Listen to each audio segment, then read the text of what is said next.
2012 መግቢያ ላይ ቡድኑ ተሰበሰበና የበለጠ የምናገለግልበት ለሀገራችን ትልቅ ነገር መስጠት የምንችልበት ሐሳብ ምንድነው ብሎ ሲወያይ ቡድኑ የወሰነው ነገር ምንድነው ከምንሰጣቸው ነፃ አገልግሎቶች በተጨማሪ ተቋማዊ ይዘት በመያዝ ሀገራችን ላይ ያለውን ችግር ምን እንፍታ የሚል ውይይት ነው የተደረገው።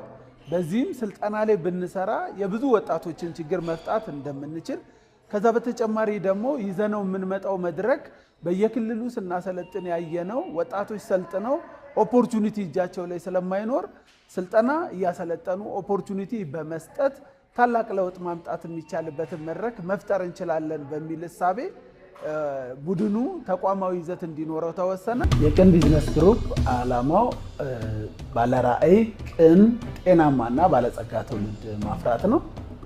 ባለራዕይ ሲባል እያንዳንዱ በተሰማራበት ዘርፍ ላይ መጨረሻውን አይቶ የሚሰራ ኢንቪዥን የሚያደርግ ቅን የሆነ በተሰማራበት ዘርፍ በቅንነት እና በታማኝነት ሀገሩን የሚያገለግል ጤናውን የሚጠብቅና ሁለንተናዊ የሆነ እድገት ያለው በሁሉም ዘርፍ ውጤታማ የሆነ ባለጸጋ ትውልድ መፍጠር ነው።